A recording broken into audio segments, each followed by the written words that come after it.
آج کا جو دور ہے سوشل میڈیا اور انٹرنیٹ کا دور ہے، چاہے آپ فیس بک اٹھائے، انسٹاگرام اٹھائے، اسی طریقے سے آپ ٹویٹر کو دیکھیں، کس قدر آج انٹرنیٹ کے اندر بے حیائی پھیلاتی ہوئی نظر آتی ہے۔ تو سوشل میڈیا کے اندر ریلز کے بہانے میں کتنی ایسے لڑکیاں ہیں، کتنی ایسی عورتیں ہیں جو اپنے جسم کی نمائش کرتی ہوئی نظر آتی ہے۔ السلام علیکم ورحمۃ اللہ وبرکاتہ۔ الحمد للہ رب العالمین والصلاة والسلام على سید المرسلین وعلى آلہ واصحابہ اجمعین، اما بعد فاعوذ باللہ من الشیطان الرجیم، بسم اللہ الرحمن الرحیم، یعلم خائنۃ الاعین وما تخفی الصدور، وقال النبی صلی اللہ علیہ وسلم الحیاء شعبۃ من الایمان۔ صدر محترم، استاد کریم اور میرے سامنے بیٹھے ہوئے اسلامی بھائیوں، آج میں آپ لوگوں کے سامنے جس موضوع کو لے کر گفتگو کرنا چاہتا ہوں وہ ہے حیا نہیں ہے زمانے کی آنکھ میں باقی۔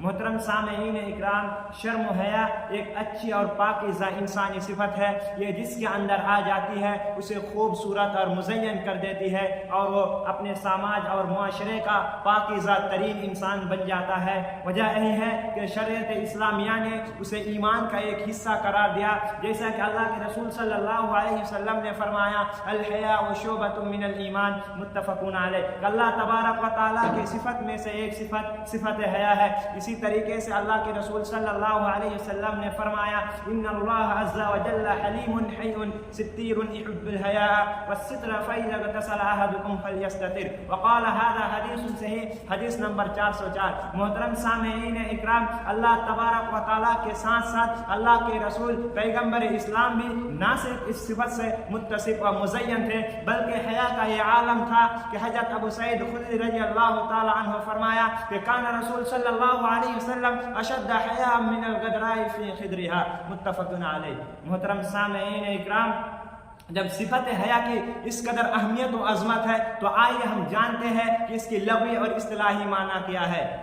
صاحب قاموس الوحید لکھتے ہیں کہ حیا مصدر ہے، یہ باب سمیہ سے ہے، اس کا لغوی معنی عزت و وقار اور شرم و حیا کی ہے، اور اس کی اصطلاحی تعریف کرتے ہوئے حافظ ابن حجر رحمہ اللہ علیہ لکھتے ہیں کہ ایک ایسی عبادت ہے جو اختیار کرنے والے کو برے کاموں سے روکنے کی تحقیق و ترغیب دیتی ہے اور اہل حق کو حق کی ادائیگی میں سستی و کوتاہی سے روکتی ہے۔ فتح الباری جلد نمبر 1 صفحہ نمبر 68۔ محترم سامعین اکرام، ایمان اور حیا کا رشتہ کس قدر مضبوط، کس قدر پختہ اور گہرا ہے، اس کا اندازہ اس بات سے لگا سکتے ہیں کہ اللہ کے رسول صلی اللہ علیہ وسلم نے ایمان اور حیا کو ایک ساتھ جوڑ دیا، یعنی دونوں لازم ملزم شے ہے۔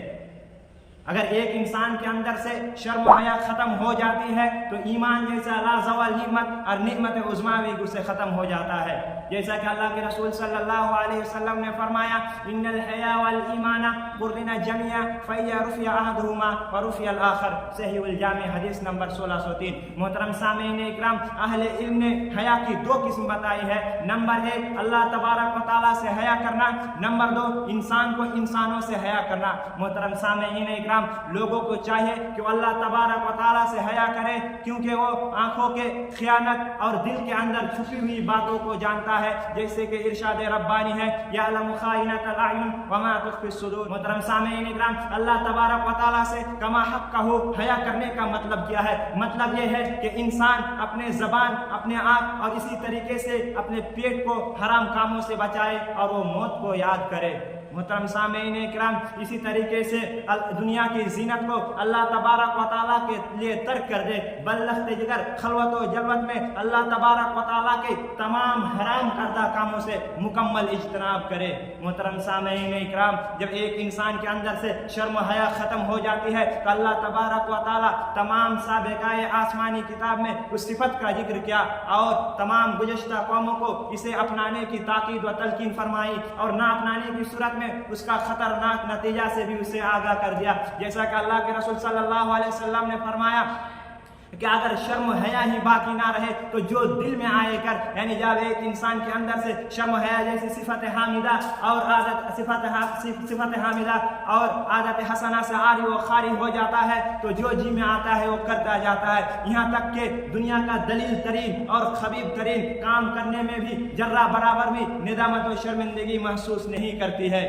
نتیجہ یہ نکلتا ہے کہ فواحش و منکرات اور دیگر تباہی میں غرق ہو جاتا ہے، برباد ہو جاتا ہے۔ محترم سامعین اکرام، آج کا جو دور ہے سوشل میڈیا اور انٹرنیٹ کا دور ہے، چاہے آپ فیس بک اٹھائیں، انسٹاگرام اٹھائیں، اسی طریقے سے آپ ٹویٹر کو دیکھیں، کس قدر آج انٹرنیٹ کے اندر بے حیائی پھیلاتی ہوئی نظر آتی ہے۔ چاہے آج سوشل میڈیا کے اندر ریلز کے بہانے میں کتنی ایسے لڑکیاں ہیں، کتنی ایسی عورتیں ہیں جو اپنے جسم کی نمائش کرتی ہوئی نظر آتی ہے اور بے حیائی پھیلاتی ہوئی نظر آتی ہے۔ لیکن حد تو تب ہو چکی ہے کہ آج ہمارے نوجوان نہ صرف انہیں دیکھتے ہیں بلکہ اس کو لائک اور کامنٹ کر کے اس کا حوصلہ افزائی کرتا ہے اور اسی طریقے سے اس کو موٹیویٹ کرتا ہے۔